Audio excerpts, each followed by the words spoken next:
Hello friends, आज के class में हम लोग डिस्कस करने वाले हैं जो रिमेनिंग इस चैप्टर का जो रिमेनिंग टॉपिक बच गया था बाइसेक्टर ऑफ एन एंगल।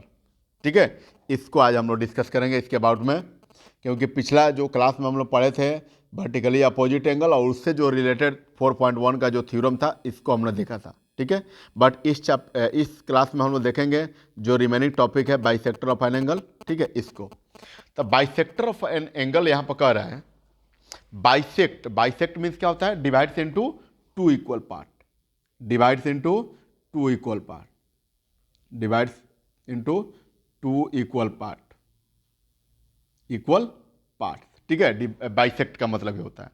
तो यहां पर बाइसेक्टर ऑफ एंगल का मतलब क्या कर रहा है? कह रहा है कि अ रे that starts from the vertex of an angle. कह रहा है कि अ रे जो क्या होता है कि स्टार्ट्स होता है एक वर्टेक्स ऑफ एन एंगल से, that divides it into two equal part. कह रहा है कि अगर वो ऐसा हो रहा है और उसको करने के बाद उसको टू इक्वल पार्ट में डिवाइड कर दे, जैसे कि यहाँ पर देखिए एक एंगल ए ओ बी है, एक एंगल क्या है? ए ओ बी है, और इस ए ओ बी में एक एंगल क्रिएट हो रहा है कौन सा? सॉरी, एक रे क्रिएट हो रहा है कौन सा? ओ सी, जो एंगल ए ओ बी को क्या कर रहा है? टू इक्वल पार्ट में डिवाइड कर दे रहा है, टू इक्वल पार्ट में डिवाइड कर दे रहा है। तो जब टू इक्वल पार्ट में डिवाइड कर दिया तो इसको हम लोग क्या लिख सकते हैं? जो रिमेनिंग पार्ट होता है उसको हम लोग क्या लिख सकते हैं? तो इसको हम लोग लिख सकते हैं कि एंगल ए ओ सी, क्योंकि टोटल एंगल जो होता है एंगल ए ओ बी हो गया, एंगल ए ओ बी, और एंगल ए ओ बी जो होता है वो टू इक्वल एंगल में डिवाइड हो गया, एंगल ए ओ सी और एंगल बी ओ सी, ये वाला एंगल। ठीक है, और इस दोनों एंगल को डिवाइड करने वाला रे कौन सा है? तो रे ओ सी है। तो वहीं कह रहा है कि अ रे that start from the vertex. रे जो होता है स्टार्ट कहाँ से हो रहा है? वर्टेक्स से। इस वर्टेक्स से हमारा वो वर्टेक्स से स्टार्ट हुआ है। ठीक है, इस वर्टेक्स से क्या हुआ? हमारा स्टार्ट हुआ है। ठीक है, और फिर क्या कर रहा है? फिर एन एंगल दैट डिवाइड्स, और वो क्या कर दे? वर्टेक्स से निकलने के बाद उस एंगल को टू इक्वल पार्ट में डिवाइड कर दे, that is called the bisector of an angle, that is called the bisector of an angle. So यहाँ पर देखिए कि कौन कौन सा एंगल बाइसेक्ट हुआ था? एंगल ए ओ सी और angle B O C. So angle A O C equals to हम लोग लिख सकते हैं angle A O C equals to angle B O C, angle B O C. आज दोनों एंगल किसके एंगल के इक्वल होगा? तो half of angle B O C, sorry A O B, half of angle A O B, क्योंकि ये ए O B जो होता है कंप्लीट एंगल, और उस कंप्लीट एंगल को ये क्या किया कि ये ओ सी जो होता है रे उस टू एंगल को इक्वल टू पार्ट में डिवाइड कर दिया। ठीक है, तो ये होता है बाइसेक्टर ऑफ एंगल। अगर एंगल बाइसेक्ट करने का मतलब होता है कि divide into two equal part, divide it into two equal part. ठीक है, यहाँ से हमने एंगल ए ओ बी में एक रे जब ओ सी खींचा, एक ओ सी ड्रॉ किया, तो इसको ए ओ बी एंगल को क्या कर दिया? टू इक्वल पार्ट में डिवाइड कर दिया, टू इक्वल पार्ट में क्या कर दिया? डिवाइड कर दिया। सो एंगल ए ओ सी और एंगल बी ओ सी ये क्या होगा? इक्वल होगा, क्योंकि बाइसेक्टर एंगल है। ठीक है, क्योंकि ये बाइसेक्टर एंगल है, और बाइसेक्ट किस एंगल को कर रहा है? तो एंगल ए ओ बी को, एंगल ए ओ बी को जो हाफ एंगल होगा। ठीक है, चलिए, तो ये जो हमारा टॉपिक है इस लाइंस एंड एंगल से, ये लास्ट टॉपिक था बाइसेक्टर ऑफ एन एंगल, जिसको अभी मैंने आप लोगों के सामने क्या कर लिया? कंप्लीट कर लिया। ठीक है, अब हम लोग डिस्कस करेंगे इससे रिलेटेड जो क्वेश्चंस होते हैं, मतलब वर्टिकली अपोजिट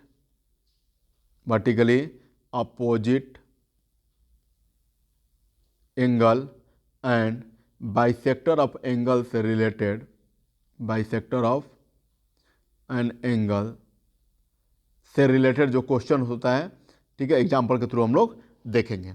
तो आइए शुरू करते हैं। यहाँ पर दिया हुआ है कि best on vertically opposite angles and bisector of angle, ये दोनों से बेस्ट क्या है? क्वेश्चन है जो हमने प्रीवियस क्लासेस में टॉपिक को पढ़ा था। प्रीवियस क्लासेस में हमने टॉपिक को कौन सा पढ़ा था? द वर्टिकली अपोजिट एंगल, और अभी हम लोग पढ़ लिए क्या? Bisector of an angle. इससे रिलेटेड जो होता है क्वेश्चन अभी हम लोग क्या करेंगे? देखेंगे, ताकि आपको वन बाई वन करके ऐसे क्या हो जाए, स्टेप बाय स्टेप आप लोगों को क्लियर आउट हो जाए।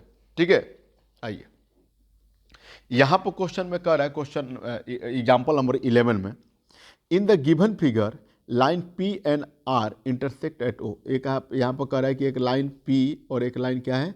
आर है। एक लाइन पी ये वाला और एक लाइन आर जो होता है, ये क्या कर रहा है? इंटरसेक्ट दोनों कर रहा है। कहाँ पर? ओ पर। ये कहाँ? ये ओ पर इंटरसेक्ट किया हुआ है। ठीक है, if x is equal to 45 degree, अगर कह रहा है कि इसमें x is equal to 45 degree है तो फाइंड आपको क्या करना है, find y z and u find करना है।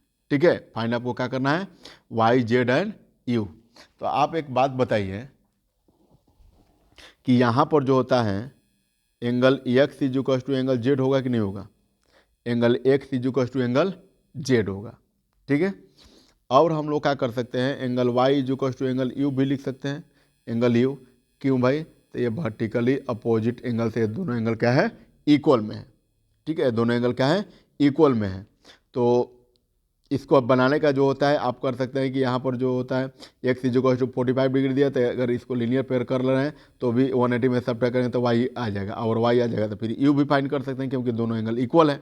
ठीक है, बट अभी इसको हम लोग बनाएंगे कंप्लीट एंगल के हेल्प से। ठीक है, कंप्लीट एंगल मतलब वो टोटल जो होता है ना इस 360 डिग्री को मेजरमेंट करके। ठीक है, तो आइए देखते हैं, वर्टिकली अपोजिट एंगल से एंगल इक्वल हो गया, और हम लोग क्या करेंगे, now the sum of the sum of the angles of all around a point is 360 degree. हम लोग क्या जानते हैं कि एक पॉइंट के चारों तरफ का जो बना हुआ एंगल्स होता है उसका सम कितना होता है, तो 360 डिग्री। कितना होगा, 360 डिग्री। तो इसमें बना हुआ एक एंगल कौन कौन सा है, इस एंगल को तो नाम भी दे दिया है, तो यहाँ पर angle x plus angle y plus angle z plus angle u is equal to कितना हो जाएगा, 360 डिग्री। ठीक है, सो अब यहाँ पर हम लोग देख रहे हैं कि angle x is equal to z दिया हुआ है, angle y is equal to u दिया हुआ है, तो या तो यू के जगह पर वाई कर लेंगे और जेड के जगह पर हम लोग क्या कर लेंगे, एक्स कर लेंगे। और एक्स जो होता है IGT डालने देंगे तो एक्स प्लस वाई ऐसे ही, और जेड के जगह पर क्या है, एक्स है तो इसके जगह पर भी एक्स लिख लेंगे, और ई के प्लेस पर क्या है, वाई है, तो वाई हम लोग लिख लिए इज इक्वल टू 360 डिग्री। अब यहाँ पर देखिए ए एक्स और ए भी एक्स, तो एक्स एक्स कितना होगा 2x, और ए वाई और a y y y 2y is equal to 360 degree. So x plus y is equal to कितना होगा, 360 डिग्री, 360। और ये 2 इसके साथ जो होता है क्या है, कॉमन में हो जाएगा। ठीक है, क्योंकि 2 इसमें भी है 2 इसमें भी है, तो ये दोनों में 2 कॉमन करेंगे तो यहाँ पर बचेगा x plus y is equal to 360 degree, तो 360 degree. So x plus y is equal to क्या हो जाएगा, x plus y is equal to कितना डिग्री हो गया, ये आपका होगा 360 या डिवाइडेड बाई ये 2 इसके साथ मल्टीप्लाई में इधर आएगा तो क्या होगा, डिवाइड में। सो अब यहाँ पर देखिए क्वेश्चन में आपके पास दिया हुआ है एक्स का वैल्यू 45 डिग्री, एक्स का वैल्यू कितना डिग्री दिया है, 45 डिग्री, तो पुट कर लिए, plus y is equal to 180 degree. So y is equal to कितना हो जाएगा, 180, और ये प्लस में इधर है तो इधर आ गया तो क्या होगा, माइनस में। ठीक है, ये क्या हो गया, y is equal to minus में, और इसमें सब्ट्रैक्ट करेंगे तो 135 आ गया। मतलब आपको एक्स वाई का वैल्यू फाइंड कर लिए। अब बचा हुआ पार्ट जो होता है जेड का पार्ट फाइंड करना है, आपको क्या फाइंड करना है, जेड। तो आप एक बात बताइए कि एक्स जो होता है जेड हम यहाँ पर लिख ही दिए हैं, तो क्या यहाँ से हम लोग जेड नहीं लिख सकते हैं, यहाँ से लिख लेंगे x is equal to z. क्यों भाई, वर्टिकली अपोजिट एंगल से, अभी हम लोग ऊपर में जस्ट लिखे भी हैं। ठीक है, सो एक्स का वैल्यू अगर आया आपका दिया हुआ है 45 डिग्री से, तो जेड का भी वैल्यू क्या होगा, 45 डिग्री ही होगा। ये क्या होगा, 45 डिग्री ही होगा। ठीक है, आई होप ये आपको समझ में आया होगा।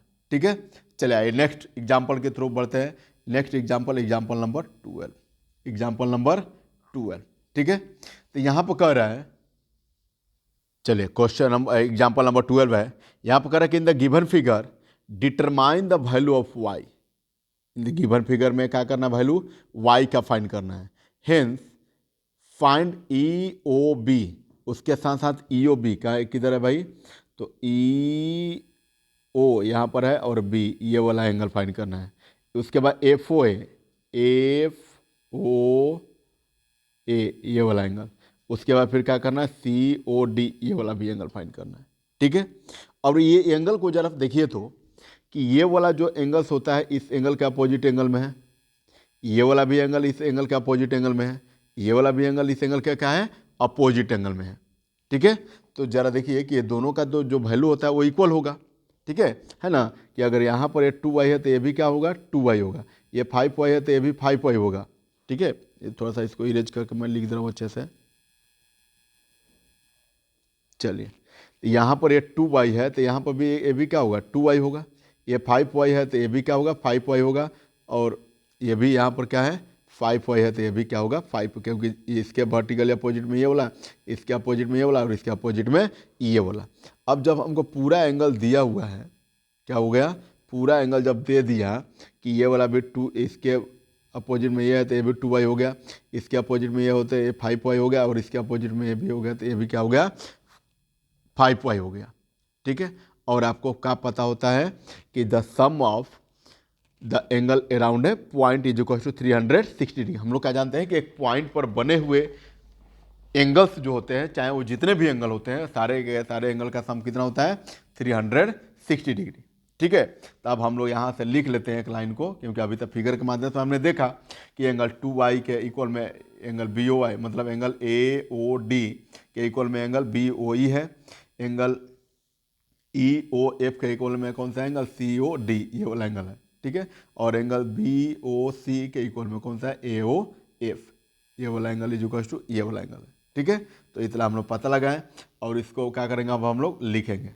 ठीक है, अब आइए तो यहाँ से लिखेंगे कैसे, तो वर्टिकली अपोजिट एंगल जब सॉल्यूशन करेंगे तो लिखेंगे वर्टिकली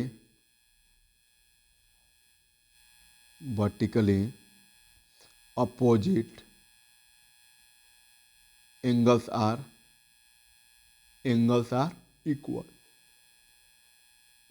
वर्टिकली अपोजिट एंगल्स क्या होता है, वो इक्वल होता है। तो जब इक्वल हुआ तो हम लोग क्या लिख सकते हैं, angle AOD is equal to angle EOB is equal to 2y, angle AOD ये वाला angle is equal to angle BOE ये वाला एंगल। ठीक है, ये वर्टिकली अपोजिट से क्या होगा इक्वल होगा। Next angle BOE, angle BOC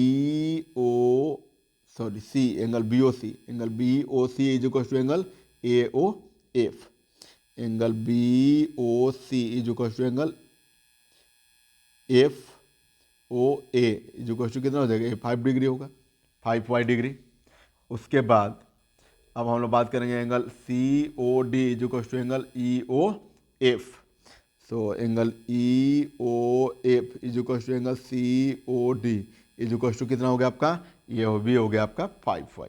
ठीक है, मतलब रिमेनिंग 3 एंगल दिया था और रिमेनिंग 3 एंगल जो होते हैं, बचे हुए जो 3 एंगल हमने क्या किया, वर्टिकली अपोजिट एंगल से इक्वल कर दिया, क्योंकि वो रियली में होते हैं। और वर्टिकली अपोजिट एंगल में हम लोग जानते हैं कि जो 2 रेस से क्या होता है, सॉरी 2 लाइन इंटरसेक्ट होता है तो उससे बना हुआ जो एंगल्स होता है वो सारे के सारे एक दूसरे को इक्वल होता है।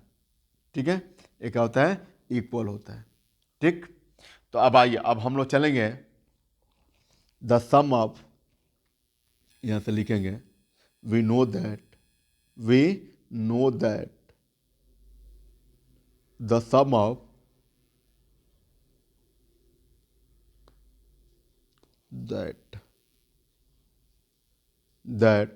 the sum of angles around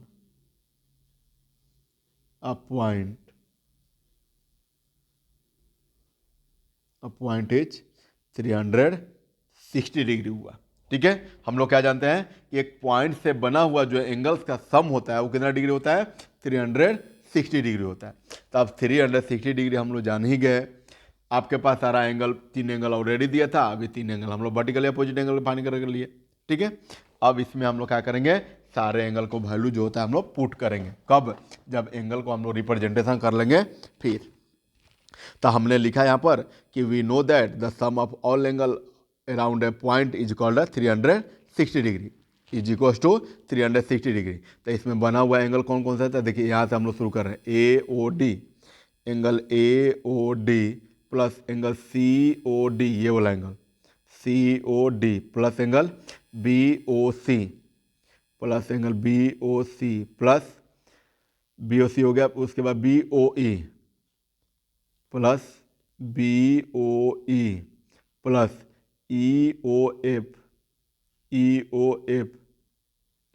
plus plus कौन सा हो गया, ई ओ एफ ए हो गया, उसके बाद ए ओ एफ, उसके बाद हो गया ए ओ एफ इजुकल टू कितना होगा 360 डिग्री। देखिए 1 2 3 4 5 6 रिमेनिंग एंगल जो होता है 6 फाइंड कर लिया हम लोग।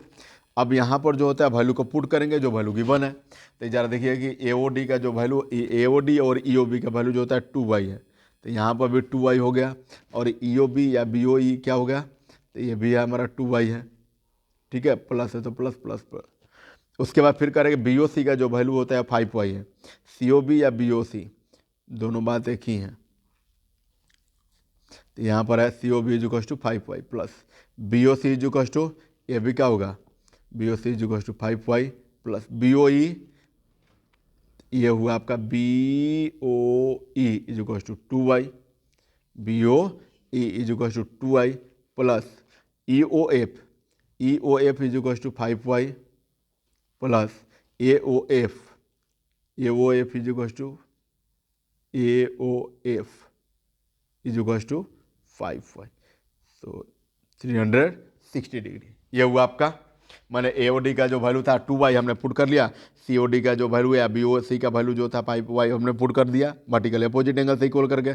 अब उसके बाद जितने भी y हो उसका हम लोग क्या कर लेंगे, ऐड कर लेंगे। अब यहाँ से हम लोग क्या करेंगे, ऐड करके, और ऐड करने के बाद जब सिंप्लीफाई करेंगे तो आपका एक y का जो वैल्यू फाइंड करना था वही वैल्यू क्या हो जाएगा आपका यहाँ पर आप मिलेगा, ठीक है। तो अब हम लोग लिखेंगे क्या यहाँ पर कि 2 + 5 7, 7 और 5 कितना हो गया आपका 12, और 12 ये टोटल एंगल ऐड कर 12 प्लस ये जो टोटल एंगल होता है उसको ऐड करने के बाद 24y आ गया, ठीक है, 24y इज इक्वल टू 360।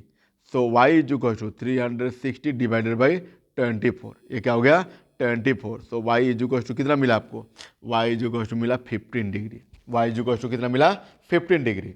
तो जब y इज इक्वल टू 15 मिला, और यही क्या करना था आपको, वैल्यू को फाइंड करना था, ये वाला वैल्यू को क्या करना था, फाइंड करना था। और इसके साथ साथ आप कह रहा है कि बी ओ ई या ई ओ बी का भी वैल्यू फाइंड करना है।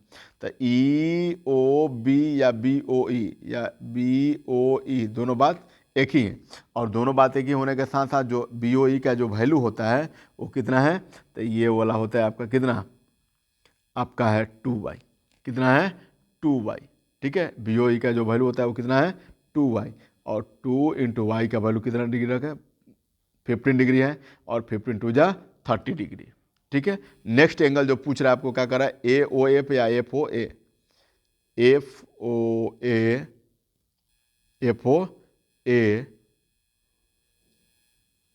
Is equal to C O D is equal to कितना होगा, तो ये भी तो बात वही होगा, क्योंकि इसमें वैल्यू क्या करना था हमको फाइंड करना था, और ए ओ एफ का जो वैल्यू दिया हुआ है वो कितना दिया हुआ है 5y दिया हुआ है। सो 5 इंटू वाई का value 30 degree, so 35 is equal to 180 degree, sorry 15 या 50, 150 डिग्री, ठीक है। उसके बाद नेक्स्ट जो एंगल है उसको क्या करना है, नेक्स्ट एंगल हमारा कौन सा एंगल है, सी ओ डी है।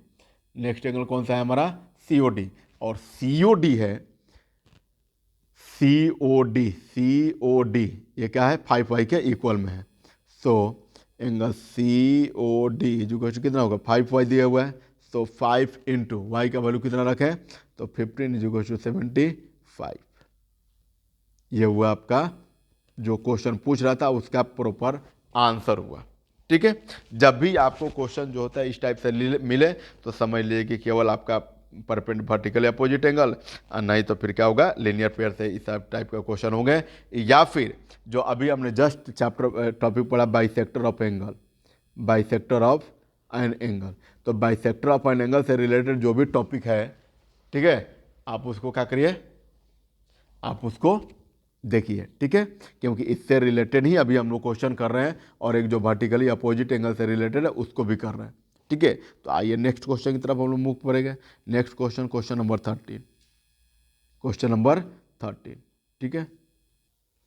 आइए नेक्स्ट एग्जाम्पल, हमारा एग्जाम्पल नंबर 13 है। यहां पर कह रहे हैं कि it is given that X Y Z is equal to क्या है, X Y Z is equal to है 64 डिग्री, ठीक है। And X Y is produce to point P. अच्छा, एक्स वाई को क्या किया गया है, बढ़ाया, ये एक्स वाई यहीं तक लाइन था, अब इसको क्या किया, बढ़ाया गया पी तक, ठीक है। Draw a figure from the given information. अच्छा, इससे पहले फिगर बनाना है, तो फिगर तो मैं ऑलरेडी बना चुका हूँ, ठीक है, फिगर जो होता है ऑलरेडी बना चुका हूँ, ठीक है। अब करें कि if ray Y Q bisect Z Y P, Y Q जो होता है ये वाला जो रे है, इस जेड वाई पी को क्या कर रहा है, बाइसेक्ट कर रहा है।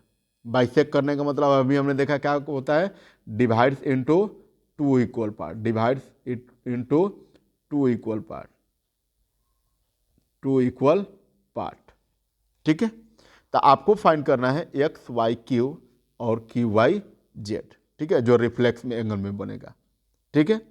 अब आइए, अब आपको फाइंड करना है क्या, X Y Q. X Y Q कहाँ है, एक्स वाई क्यू ये वाला एंगल है, और उस एंगल को फाइंड करने के लिए आपका ये दिया हुआ है एंगल एक्स वाई जेड दिया हुआ है 64 डिग्री, और उस एंगल को फाइंड करने के लिए टोटल आपके पास ये भी एंगल फाइंड होना चाहिए।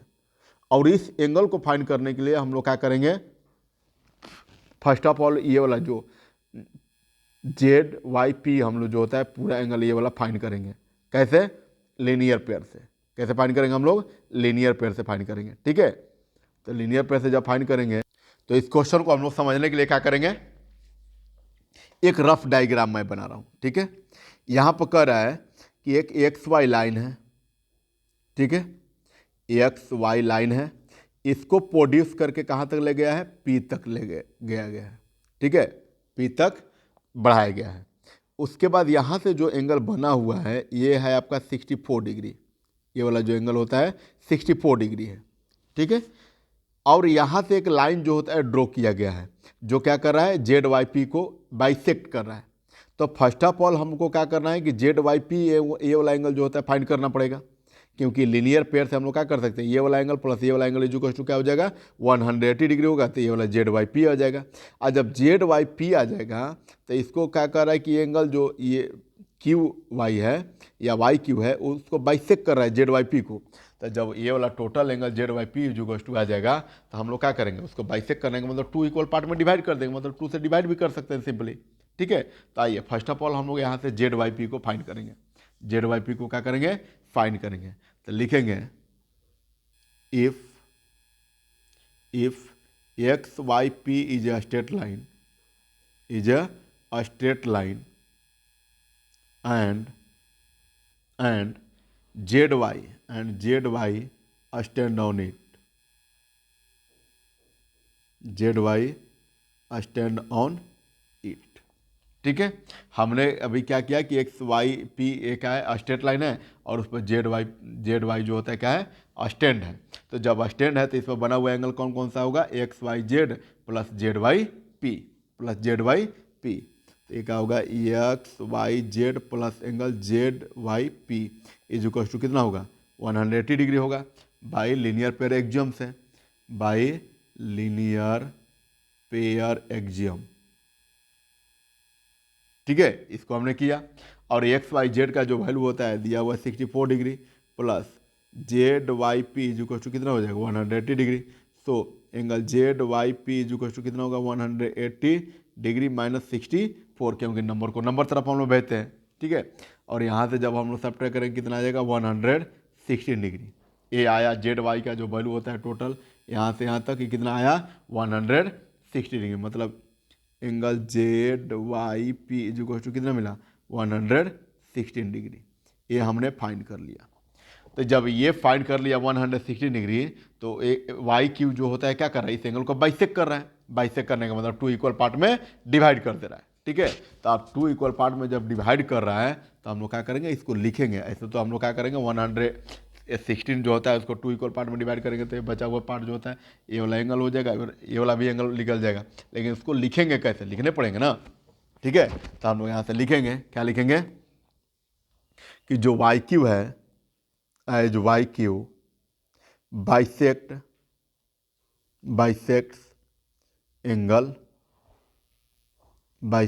Angle Z Y P. So जब जेड वाई पी को बाइसेक्ट कर रहा है तो क्या होगा, जेड वाई क्यू, मतलब जेड वाई क्यू, ये वाला एंगल इज इक्वल टू होगा कौन सा, क्यू वाई पी का, क्यू वाई पी का। क्यों भाई, क्योंकि ये एंगल क्या है, बाइसेक कर रहा है, तब बाइसेक करने का मतलब 1/2 से डिवाइड कर देंगे। ठीक है, तो इसका वैल्यू कितना आ गया, इसका वैल्यू आया angle Z Y Q is equal to angle Q Y P is equal to कितना आ गया, इसमें डिवाइड करेंगे तो आपको मिलेगा कितना, 58 डिग्री। कितना मिलेगा, 58 डिग्री। तो ये आया आपका 58 डिग्री अभी। ठीक है, ये आया आपका कितना, आपका 58 डिग्री। उसके बाद जब ये 58 डिग्री आ गया तो हम लोग क्या करेंगे, इसको लीनियर पेयर से भी फाइंड कर सकते हैं। क्या कर सकते हैं, इसको लीनियर पेयर से भी फाइंड कर सकते हैं। तो लीनियर पेयर फाइंड करेंगे तो भी बात वही होगा। So Q Y P equal to क्या होगा, ये भी 58 डिग्री होगा। और 58 को ऐसे भी आप लिख सकते हैं कि half angle of Z Y P, half angle of Z Y P. So Q Y P is equal to Q Y P is equal to कितना होगा, half of Z Y P 116। ये भी क्या हो गया, 58 डिग्री। ये भी आ गया, कितना आ गया, 58 डिग्री। तो ये हमको जो फाइंड करना था, हमने क्या करा, एक्स वाई क्यू जो होता है फाइंड कर लिए। एक्स वाई जो क्यू होता है, सॉरी एक्स वाई क्यू अभी हमने फाइंड नहीं किया। ठीक है, क्यू वाई पी जो होता है ये हमने फाइंड कर लिया, क्यू वाई पी हमने फाइंड कर लिया। ठीक है, और क्यू वाई पी यही वाला एंगल क्या हो गया, 58 डिग्री हो गया। ठीक है, अब बात कह रहा है कि फाइंड एक्स वाई क्यू जो होता है तो हमने फाइंड कर लिया, एक्स वाई क्यू। तो एक्स वाई क्यू जो होता है कितना डिग्री होगा, एक्स वाई क्यू कहाँ है, एक्स वाई क्यू। तो एक्स वाई क्यू, अब हम लोग को ये वाला एंगल फाइंड कर लिए, जेड वाई क्यू यहाँ से जो होता है एंगल फाइंड कर लिया आपने। और जेड वाई क्यू जब फाइंड किए तो अब आपको फाइंड करना है एक्स वाई क्यू, ये वाला एंगल। तो एक्स वाई क्यू एंगल के लिए मतलब ये वाला एंगल प्लस ये वाला एंगल, दोनों एंगल को क्या करना होगा, ऐड करना होगा। So X Y Q is equal to क्या लिख सकते हैं हम लोग, लिख सकते हैं angle X Y Z plus angle क्या होगा, angle Z Y Q, angle Z Y Q. और ये क्या हो जाएगा, एक्स वाई जेड का वैल्यू दिया है 64 degree plus Z Y Q का वैल्यू अभी हमने जस्ट फाइंड किया 158 डिग्री। और 58 डिग्री और 64 डिग्री जो कितना होगा, 112 डिग्री आ गया ये हमारा। ठीक है, मतलब जो एंगल फाइंड करना था, एक जेड वाई क्यू फाइंड करना था, क्या है, Z Y Q, sorry X Y Q हमने फाइंड कर लिया, एक्स वाई क्यू हमने फाइंड कर लिया 112 डिग्री। अब उसके बाद हम लोग क्या फाइंड करने वाले हैं, अब आपको फाइंड करना है, क्वेश्चन में कह रहा है कि reflex of Q Y P. जरा देखिए कि रिफ्लेक्स क्यू वाई पी का है, क्यू वाई पी का रिफ्लेक्स एंगल पूछ रहा है। तो रिफ्लेक्स एंगल का मतलब कि टोटल एंगल जो होता है यहाँ से लेकर यहाँ तक टोटल जो एंगल होता है वो कितने डिग्री का बना हुआ है, 360 डिग्री। क्योंकि ये पॉइंट पर अभी हमने देखा है कि एक पॉइंट पर बना हुआ है जो एंगल का सम होता है वो कितने डिग्री होता है, 360 डिग्री। तो जब वहाँ पर 360 डिग्री ये हो गया तो अब हम लोग लिखेंगे रिफ्लेक्स, यहाँ से लिख सकते हैं रिफ्लेक्स क्यू वाई पी जो क्या लिख सकते हैं, तो ये 360 में से रिमेनिंग जो एंगल होता है क्यू वाई पी क्या करेंगे हम लोग, माइनस कर लेंगे। ठीक है, क्यू वाई पी माइनस कर लेंगे। सो क्यू वाई पी, हाँ माइनस कर लेंगे। ठीक है, तो 360 या माइनस क्यू वाई पी का वैल्यू कितना डिग्री अभी आया, तो -58 डिग्री। और इसमें सब्ट्रैक्ट करेंगे तो कितना आ गया, 302 डिग्री। और यही हो गया क्या, reflex X Y P X Y P का वैल्यू कितना आया, 302 डिग्री आया। ठीक है फ्रेंड्स, तो आई होप आप लोगों को ये क्वेश्चन समझ में आया होगा। नेक्स्ट जो क्लासेस हमारा शुरू होगा, नेक्स्ट एग्जाम्पल के थ्रू होगा, जो बेस्ट होगा वो भी कौन सा, वर्टिकली अपोजिट एंगल एंड क्या होगा, बाइसेक्टर ऑफ द एंगल के थ्रू। ठीक है, अभी आपको पता चला कि बाइसेक्टर का मतलब क्या होता है कि किसी भी चाहे वो लाइन को बाइसेक्ट करे या फिर एंगल को बाइसेक्ट करे। अगर एंगल को बाइसेक्ट करेगा तो एंगल को 2 इक्वल पार्ट में क्या करेगा, डिवाइड कर देगा। टू इक्वल पार्ट में क्या करेगा, डिवाइड कर देगा। और लाइन को बाइसेक्ट करेगा तो टू, उसको भी टू साइड में क्या कर देगा, डिवाइड कर देगा। टू इक्वल साइड में क्या करेगा, डिवाइड कर देगा। ठीक है, तो इससे रिलेटेड जो नेक्स्ट एग्जाम्पल्स होता है हम लोग नेक्स्ट वीडियो मिलेंगे, नेक्स्ट क्लासेस मिलेंगे। ठीक है, तब तक के लिए थैंक यू सो मच।